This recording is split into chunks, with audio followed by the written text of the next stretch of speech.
Hi, I'm Bonz, Magsambol, and you're watching Rappler Talk. On January 25, Vice President and Education Secretary Sara Duterte delivered her second education report. She touched on the country's worsening learning gap and promised reforms that teachers have been long clamoring for. She delivered her report amid persistent rumors about her eroding rapport with President Bongbong Marcos. How has Duterte fared as the country's second highest official and as education chief? Today, we are joined by Cleve, Arguelles, political analyst and CEO of WR Numero, and Regina Sibal, spokesperson of the National Parent-Teacher Association. Hi, Cleve and Reg. Welcome to Rappler. Hi, Bonz. Thank Hello, you for Bonz. having me here. Thank you for having me again. So siguro let's start the discussion na no. Ayun, nag-deliver si Vice President Sara Duterte ng kanyang report last week. How would you score Duterte's second year in office as Vice President and as Department of Education Secretary? Siguro, Cleve, let's start with you. I think grade. Magbibigay ba ng grade? I think for her performance as Education Secretary and Vice President, we have really yet to see her deliver on the promises that was made prior to gaining power. So with that, I think I couldn't even give like a low grade. I think for now it's really just an incomplete grade. Okay, incomplete. Yes, I think as Education Secretary, we still find her na parang there's this big education crisis that the nation is confronted with, diba? So we really need her to step up as a Secretary of Education, and as the Vice President, she's faced really significant controversies in the past year. For example, the issue on intelligence and confidential funds, right? That supposedly someone who in her office shouldn't have access to. So that alone also tells me that for now, the grade is incomplete. Incomplete for you. So siguro important context lang din na parang the Vice President kasi technically, wala naman talaga siyang role in Yes. case lang na something happens with the President. So in this case kasi, the Vice President is also the concurrent Education Secretary. So we're grading her based siguro dun sa capacity niya talaga as the Education Chief. So for Reg naman, you were here also last year when we were assessing the first education report. So how would you grade the Vice President? Actually, naunahan niya ako sa incomplete. Hindi, kasi I was actually putting a point by point with what she committed before she was elected, what her first report had, and what this had. Kasi if I base it in the first report, she what I liked about the first report actually was she defined what were the problems in terms of dropouts, lack of classrooms, and in this report, she focused on the action points. So parang if I will only use the baseline of the continuity of yung unang BER report niya in this, I could give her a particular grade. No? However, I'm trying to look at certain numbers. Kasi the measure of the Department of Education, she gave some numbers actually and activities that DepEd, in her capacity as secretary, had offered. But there were some things that you, especially in research and economics, would be needed. Like particularly, what's the impact in how many dropouts? There was a mention of dropouts in the number of females who dropped out because of early pregnancy or teenage pregnancy. But as far as the other numbers that could be at the baseline, kasi di ba a report is always based on development. Yeah, may benchmark, yeah. There was, but it was in her report, it was more of what were the actions or programs that she did from last year. But the measures, there were, pero in terms of the results, yun yung kulang. Kaya incomplete. Kasi I would like to give her good grade because ang daming programs na sinabi. Pero yung metrics mo kasi for grade, 'di ba? It's the output. It's the outcomes. It's the indicators, and in DepEd, it's numbers. Okay. It's dropouts, it's enrollees, it's number of teachers. So that's more of the baseline for giving a grade for a secretary. Kasi at the end of the day, it's, 'di ba, PISA results. PIMS result, it's the competencies. Okay. So pareho kayong incomplete. So sana merong time si Vice President para ma-remove yung incomplete. Baka may ilalabas siya na supplemental report. Okay, sige. Yeah. So let's see in the coming month. So Yeah, so yun nga na-witness ng buong, parang ito kasing education report ni Vice President Sara Duterte. Yung equivalent niya actually is parang President Sona. 'Di ba? Where she gives the Yes. status of the Philippine education. So what struck you the most in the report? Start with you. I think what I really found to be interesting would be this move to reduce, if not completely, deload teachers from administrative tasks, right? Parang the idea that let them teach, right? And from the conversations that people are having sa circle among those who are doing education reform and education policies, this is really something that our education sector should focus on. But I think the challenge is that it cannot be a declaration without a proper plan of action. And I think, in fairness, it's not only the Secretary of Education, but we also see it from our other officials, right? The tendency is to declare first before come up with a really actionable plan. And that's what I'm worried about. But I also want to raise that, as you know, Bonz, in December 2023, we did a survey, a national survey, right? And one of the questions we asked is that, how do you think about the state of education now in the present administration compared to the past administration? And according to 57% of Filipinos, this is a nationally representative survey done by WR Numero, they find it to be better in the current administration than in the past administration. So, kahit kami ni Reg dito incomplete, well, at least For the public. from the public, no, sabi nila, we see improvements, but we have to investigate what that really means. Diba? Yes. Why do they think the state of education is Kasi yun yun you can better? put a lot of programs, pero at the end of the day, the measure is how did it affect the Filipino? How does it affect the scores? How does it affect the competencies? You are not measured in education with the programs na nilatag mo. You're going to be measured by the It's outcomes. and outputs rather than yes, inputs, no? and the income, the how it now reaches the national goals and then the education goals as well. Ako naman sa So, teka wait, sorry. Dun lang, in relation lang dun sa sinabi na result ng survey na 57%. 7%. So, do you think ba, has it something to do with like the Department of Education is being led by a popular politician, no less than the Vice President? Yeah, good question.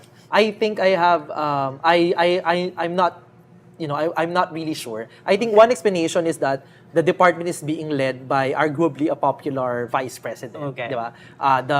The VP Sara is popular, but it also could be the other way around, that she's popular because she's leading this department. Could also be, Yeah. di ba? It could also be working that way. Kasi when you think about it then, we've returned the face-to-face classes, right? Parang medyo nag-normalize yung ating situation, and probably our mga kababayans are associating it with her performance, di ba? Na at least nakabalik na sa school ang mga Yes. bata, at least back to normal, and therefore, it's an improvement, Okay. right? Yeah.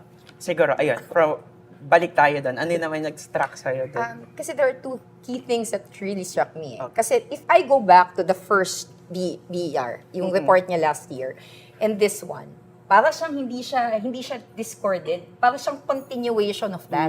Kasi her BR last year ended with I will, we will, DepEd will.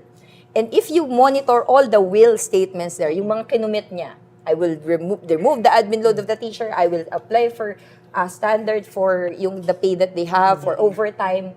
Parang sinagot niya dito sa BER 2. Lahat inisa-isa ko siya actually, inisa-isa ko lahat ng commitment niya in BER. And there was a program na sinagot niya na ginawa nila yun this year. Okay. Even if some of them may have been last minute, like the catch-up Fridays, no? Pero all of the things that was committed towards the end of that BR speech was actually addressed. And that's actually how she opened her speech.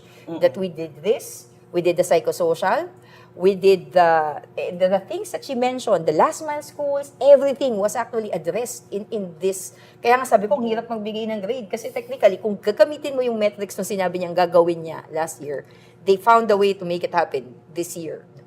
Then the other thing that struck me is that this is one of the reports that really centered on teachers. Sobrang majority of the programs and initiatives that were initiated, even the numbers, were focused on capacity building, rights, the privileges and the things that will be given to the teachers. So, kasi minsan, yun yung nakalimutan din in administration this is the means to the end. May alam, pero yun nga, in a way also, I'm not saying it's lacking, but perhaps it could have bolstered up by also adding something, meron naman sa learners, because it mentioned about curriculum, but also focusing on why the rationale of why she's doing this. Kasi she could rationalize by saying that all of these efforts are actually meant to develop our teachers and to deliver the outcomes that we have. Kasi sabi nga, it's too early to tell because it's not, 1 year is not enough to measure if there has been really improvement in learning. Okay. For 2 consecutive years, the Vice President put the spotlight on teachers' welfare. So I'm particularly interested in this. She made big promises. So itong promises na to, sobrang laki talaga. For one, yun nga yung administrative load daw. So does it mean ba na they're going to hire 47,000 administrative workers for 47,000 public schools? Number 2, bibigyan daw ng overtime pay which will require funding and overload. So are these really attainable? Sige. Let's look at it from the legal perspective. Okay. If you give overtime pay to the teacher, that will entail a huge budget, which she has to get from the support of the Congress. So that answers that. So it's not easily done. You can propose it, everything. Again, you can always propose it, but it will be because it's not yet covered by legislation. So wala pang batas sa sinabing meron. So unless wala, hindi mo pwedeng i-demand sa Kongreso yun na ibigay sa'yo. So she will have to defend this in the Congress. As far as the administrative is concerned, they have already issued the DepEd memorandum very recently on the removal of the administrative load, which was met with mixed reactions from public. Kasi while it deloads the teacher, the issue is not admin load, it's overload. Because for some teachers, we've also heard that there is a benefit to having administrative load because it mentors them to career pathing, to become future principals. Okay. And without this exposure to these activities, then they will not be further developed to take on further leadership or stepping up the ladder. Like teachers can also be papunta sa mas mataas sa posisyon sa DepEd, and that can only be done if they also have exposure to that. So there's a mixed reaction on that. But going back, remember, these are all her commitments from the time she was also running for office. Yeah. These were all commitments when she became vice president.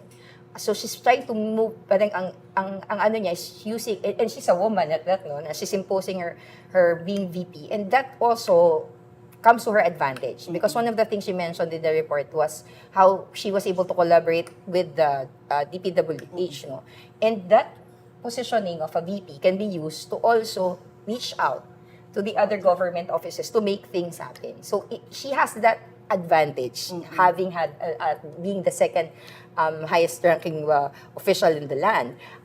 But yet, the question is, she also has to have the support of the other branches of government. Kasi yung sinabi naman niya, we will budget for. Yeah. But remember, not all that you budget for gets approved. So that's going to be a challenge. And I'd like to see it happen. But is she friends with the Congress right now? I don't know. Anyway, siguro for Cleve, we're talking about almost a million teachers here. Yeah. Diba? Parang ito big promises to. What do we make sense of this? Is this like a political strategy for political gains for the 2028 plans or 2025? Yes. I wouldn't be surprised if that's part of the calculation of the vice president, right? I need to deliver on the promises I made in the education sector so that, I will earn their support if ever talagang meron siyang 2028 political ambitions or nung una, baka 2025, di ba? It depends, right? But it will always be helpful for her to be able to say that she delivered as an education secretary. But I also agree with Reg na this is something to do with her relationship with Congress, no? Right. Specifically the House, because the budget originates from the House. And we have been seeing that she's not exactly chummy with the House leadership, right? So these, parang it's, there's no denying that this could affect her popularity, political popularity, right? So if the House leadership fulfills her request, then that's also kind of like enabling her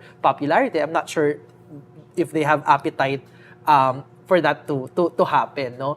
But also within the department, I think the question is that aside from just asking for more money, how is the money being Yes. utilized and spent, right? I think one of the biggest controversies that the Vice President faced last year is really this confidential intelligence funds, and there were discussions, I think these were mga department officials Yes. speaking for her, saying that this is how the money will be spent. Some of it will go through this specific programs in the department, right? So, kasi the government budget, I'm not saying that they do not deserve a higher budget. Our teachers definitely deserve that. Our students definitely deserve that. But the government budget will always be limited. So it's always a question of prioritization. And now there's another question, right? Is the secretary, does she have like the right priorities, right? About the money being given to the department and the types of money she's requesting, di ba? Kung ganun yung nakikita ng public and teachers are being asked, for example, magtiis kayo, paparating na yan, di ba? But you see, in such a small number of days, naubos ang mga ilang pondo, then if I was a teacher, I would feel, bad, if not disappointed. Pero let's realize, for one thing is, she committed that visual budget. If it does not get approved, she can always say that it was because Congress didn't approve it. Because it was a commitment. The other is, let's always remember that DepEd is the biggest bureaucracy. It's the biggest department. It's the biggest employer. There is no company in the Philippines who employs a million people teachers. that if you get there, and they have a particular influence, and this is basic ed, so they will have, regardless of, we are not, as teachers, I'm a teacher also, hindi kami allowed to influence political opinion. Yes. But who's to say we cannot, diba? So, but that alone is actually an investment. I mean, it's a very strategic position, honestly, because if you get the support of the teachers, especially if they with the parents also, and then cascading to their children. And that's across the country. That's already a very strategic move na hindi lang for the next election yan. That's talking about how many generations that you are influencing in terms of that. And even the controversial but DepEd also has to say about the release of materials. How do they write off certain people in history? So those are all kind of political, that's a strategic political investment, and that's the most strategic office that you have in terms of the number of people, in terms of the level of influence, and in terms of the impact that they have. Siguro for Cleve, WR Numero recently released a survey showing that Sara Duterte was runway winner if elections were held in December 2023. Tell us about this survey. Ano yung nakita natin dito? Yes, Bonz. So, this is the same survey that I was referring to kanina, no, na 57% para sa kanila nag-improve yung state of education with the current admin than in the past Duterte administration. So, in this same survey, we found out that 36% of Filipinos are saying that among a close list of potential presidential bets, they prefer the vice president as a president. And what's interesting is that this is true. She's the top choice across different demographic groups, no? Except for the Luzon. Senator Raffy Tulfo is the top choice, pero Luzon. close lang, no? And among opposition voters, I think, as expected, right? Senator Raffy Tulfo is also the top choice among opposition voters, followed by the former Vice President Lenny Robredo. I think that's also kind of like expected. So yun, I think despite the challenges that she's facing as Education Secretary, it looks like she has an advantage in a potential 2028 race, no? Halimbawa, the House leadership. We also included the House Speaker, Martin Romualdez, the cousin of the President, as part of the list, and his number is around 1%. No? So, medyo malayo yung sinasabing pwedeng rival, according to the political rumors, right? So, yun. So, mukhang if the elections were held that time, and given her performance, it looks like a plurality of Filipinos are actually liking what she's doing. Okay. Actually, interesting to note then, I was reading the survey earlier before this interview, and it was noted there that even among the first-time voters, they prefer Vice President Sara Duterte. So, maiko-connect ba natin ito, of course, the Gen Z's use of TikTok, of course, excessive use of social media? Yeah, potentially, right? We have to investigate yet kung ano talaga yung, di ba, media use. But I think it's a safe assumption that younger Filipinos, di ba, Gen Zs, no, mga first-time voters, for example, or even mas bata pa, Yes. no? We see them really taking advantage of social media platforms as a source of news, source of entertainment. Actually, lahat na, di ba? Parang even for education, 'di ba? Parang they're also quite reliant, no? Pwede naman, 'di ba? But I also think that because the survey is saying that across different demographic groups, she's performing well, it means that there's probably something else rather than just parang popularity in social media. Could be a combination of factors, but definitely that's also a key driver kasi we've seen naman in how the Vice President is also very responsive to issues, mabilis maglabas ng statement, di ba? Medyo palaban if there are rumors and controversies, right? So that may be also driving this one, right? Yes. May dadagdag ka pa Siguro rin. let's look at it this way, no? What Sarah is doing, may mga iba-ibang voices ako narinig about this. One is she's still a part of the Duterte magic. Right? For some, and then for a point of view, she's very relatable to certain sectors. She's a strong, independent woman, so they aspire to be. When she does her speeches, even in the BR, she mentioned as mothers, as soldiers, as teachers. So she was really trying to appeal to different audiences, targeted audiences, which have a very massive following. Now, in terms of their media management, it's very curated.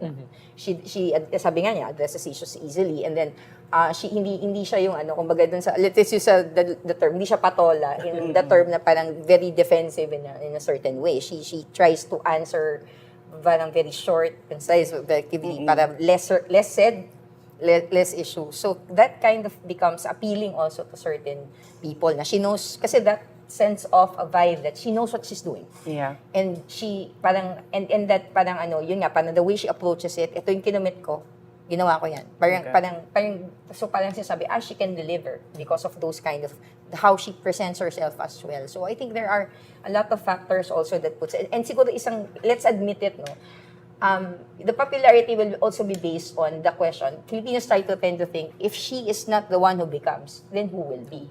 So if there is no better candidate that steps up, she will probably still, or somebody who would be a more, name na mag-surface sa coming days, mas predominant yung achievements or yung appeal, then probably that can still continue to be a trend. Okay. There have been calls, of course, for Vice President Sara Duterte to resign from the Marcos cabinet after her father lashed out at the president over the weekend, di ba? In a public speech. So what do you think is the most logical thing to do for the Vice President to save her political siguro plans? Siguro let's start with Cleve.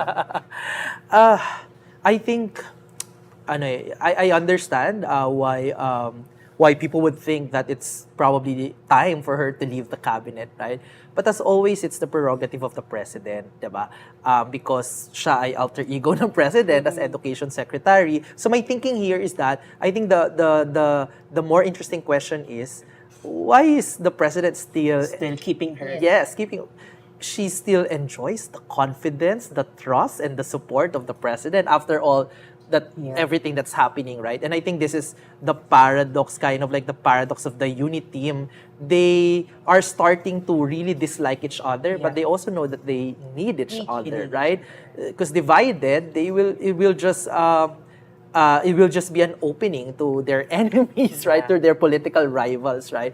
So I think at this point, they're stuck with each other. But syempre also as an educator myself, no, I would want to see kung ano man, no, if it pans out that mapapalitan ang ating DepEd secretary.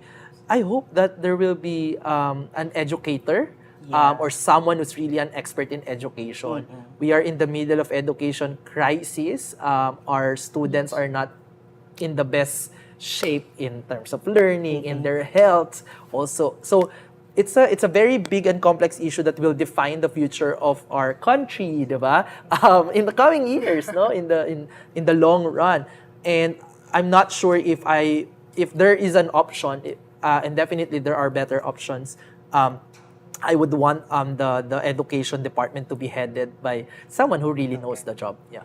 And of course, political junkies would say that if you're positioning yourself as an alternative opposition, then you should resign from the cabinet, right? Kasi mahirap naman yun na iba pala yung paniniwala mo and still you report to the president. Habol ko lang, Bonz. Baka kasi alam ni VP Sara, and for sure, baka, they're veterans, political veterans, because the tradition in electoral politics natin is that vice presidents na nagbe-break off with their presidents, they're punished heavily by the voters. Yes.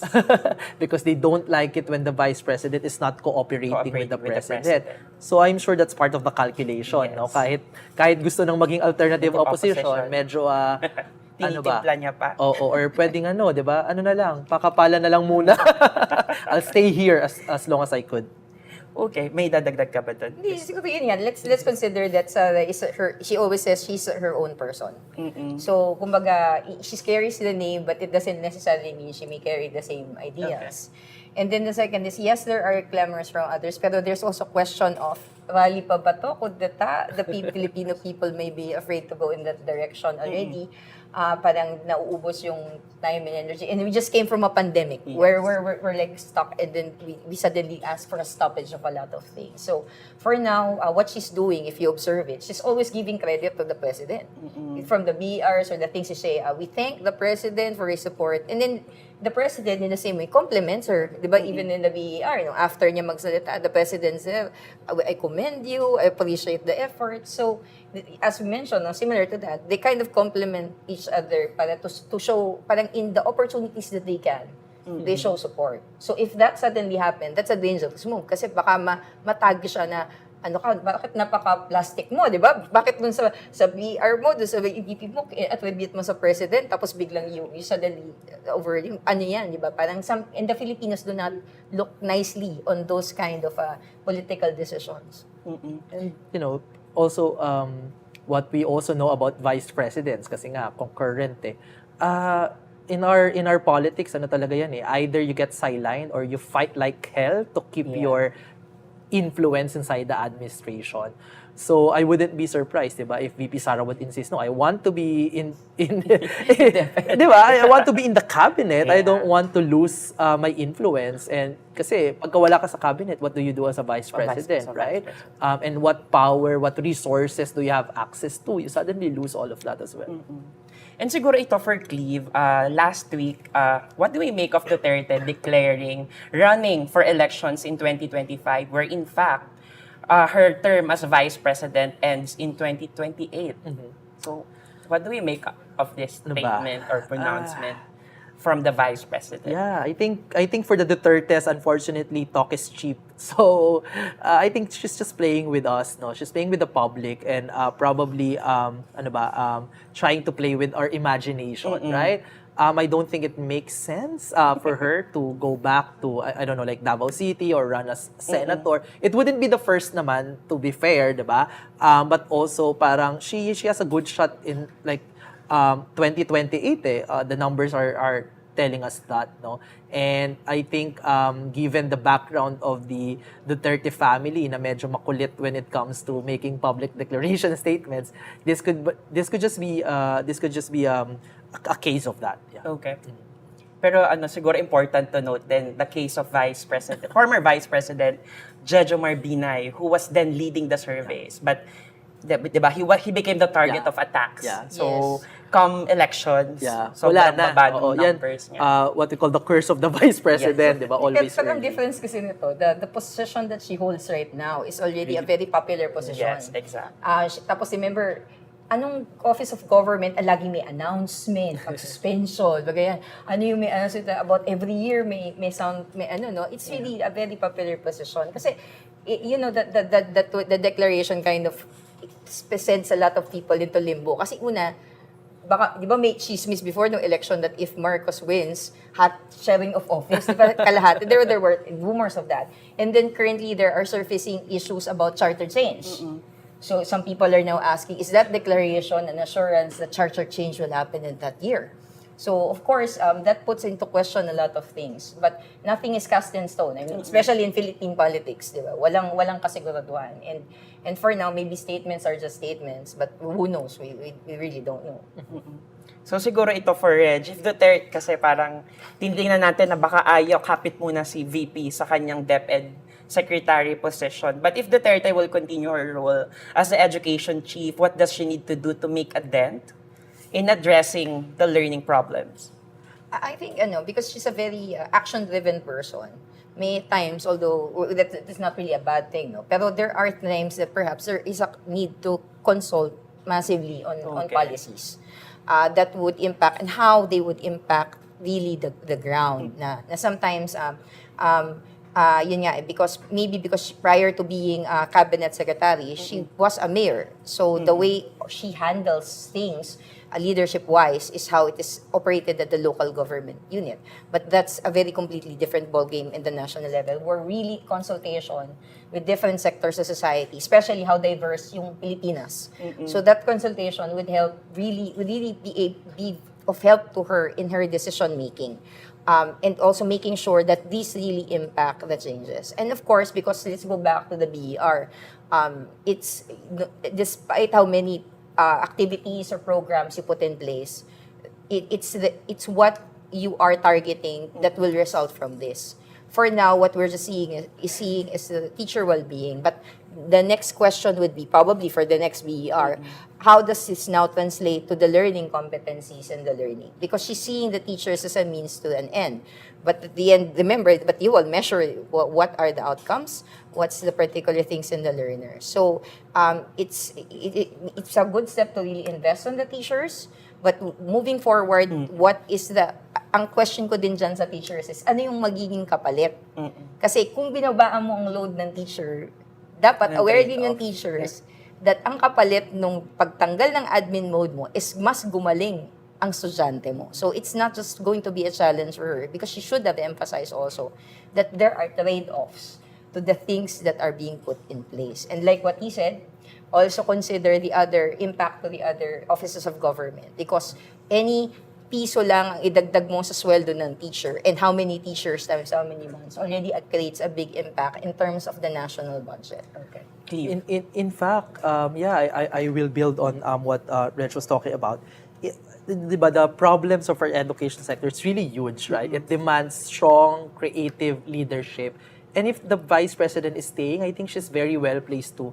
Kung merong magta-try mag-address ng ganong klaseng malaking problema, she should try, because she's well placed to be able to do that, because she's the Vice President, di ba? Parang kailan pa ba yung last time na Vice President yung Secretary of Education? Because the way that we see it is that education is not only the problem of the education department, right? It's a whole of society problem. When our kids are not learning in school, it also has something to do with what they eat at home, right? Whether they have proper shelters, right? So actually, it's a whole social welfare policy. Yes. At the Vice President, definitely in her position, can make sure that all the other government agencies are working with her to support a big problem like this, right? So parang the way that, kasi the problem right now is that, addressing education problems is, we're living into the education sector, but it's bigger than that, Yes. diba? If their parents do not have proper incomes, right, they wouldn't be able to afford the right food. They're malnourished. They don't have the proper nutrition. Yes. They come into the school, so they're not also, they couldn't also properly learn. Tapos wala silang access to supplies. The textbooks are not being printed and procured. And so, kung merong magsusubok, will dare try, should be the Vice President. Yes. Yeah. Kasi very ideal nga. Sabi nga natin, di ba? In fact, in EDUC, nandun lahat Nandun ang school-based feeding program, nandun ang mental health, nandun ang clinic and nutrition, nandun yung mga health and safety, immunization, everything is there.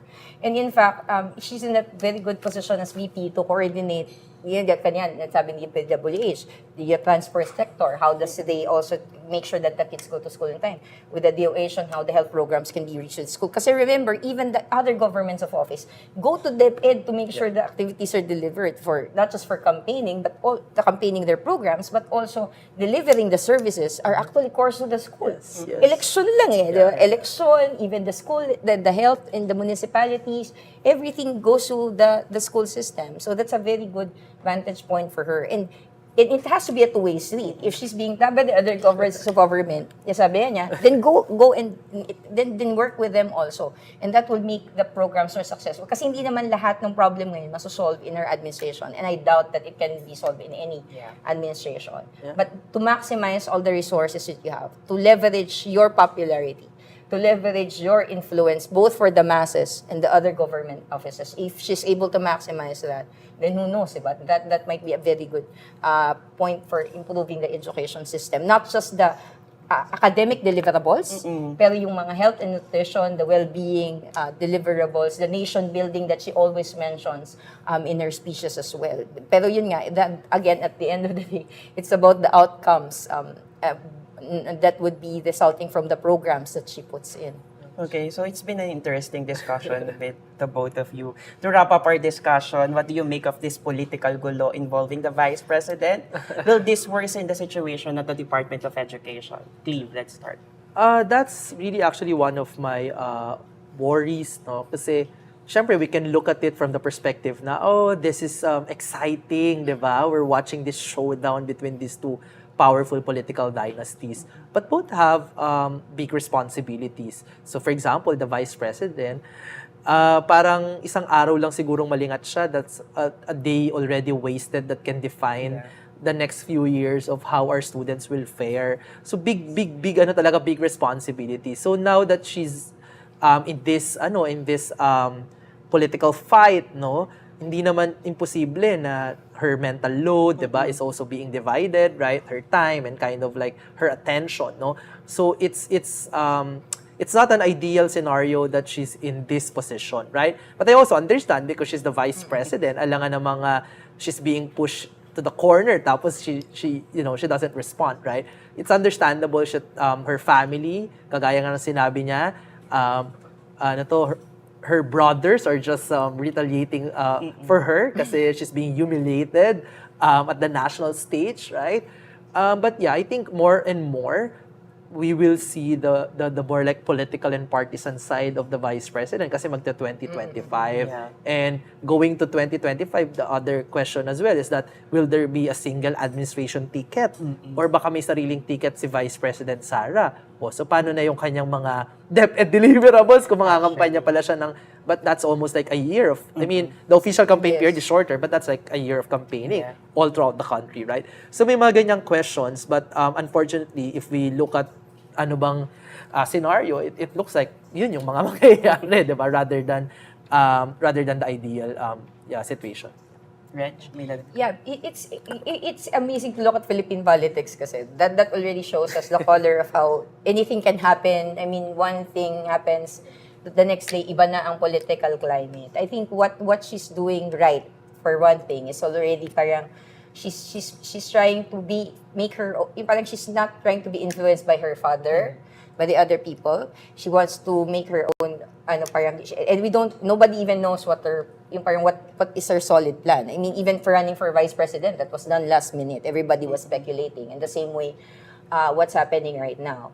What is good is it's really a challenge to this government into showing that despite the differences, they can work together with the president. And it's always a political move and it's a political challenge rather than what has been, kasi baka nagsasawa na rin dun sa in the past years magkaaway ang vice tsaka president. Tsaka it has been such a long time when the vice president and the president have come from a single party. They always come from a different party. So that's a challenge to them. Kasi dati, you can prove, minsan ma-justify mo na yung sentiment talaga ng president and vice president because they come from different political parties with different platforms. But they come from one.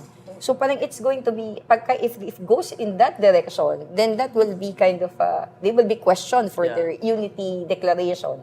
And then the other is, of course, it dwell onto the personalities. Na ibig sabihin, you have no word, you have no thing. So, it's everything now is a political move for everyone. And also the better challenge is here to wait and see what happens. Because remember, it's always in the matter of public opinion. So it's a matter of who gets a more favorable public opinion. That's the basis of your survey. It's not even a metrics of indicators. It's a metrics of how popular you are, how good they see your programs, and it all boils down to how she packages things. And for now, if you see how she packages things, she packages her programs as well as her matatag agenda in line with what the president's one unity thing is. And it's always been consistent. And for now, that's her strength. She's being consistent with her decisions, his character. And maybe that's the one that makes it stronger for her. But yun nga let's see what happens because ngayon, no one, not even you, not even the best, si Nostradamus probably would know what is going to happen. But again, the instability of what's happening in our politics, everything changes from the time to time. It's a matter of personalities. Who's going to make the decisions and the driven thing? Unless something major happens, we do not see any shift from that. I mean, change in government or sudden changes. I mean, kasi they're both, for now, they're kind of, from what we see, they're kind of supporting each other and commending each other, giving credit to the other person. But of course, what happens behind the scenes, no one knows. Thank you, Cleve and Reg, for joining us. You've been watching Rappler Talk. Again, I'm Bonz Magsambol. Thanks for tuning in.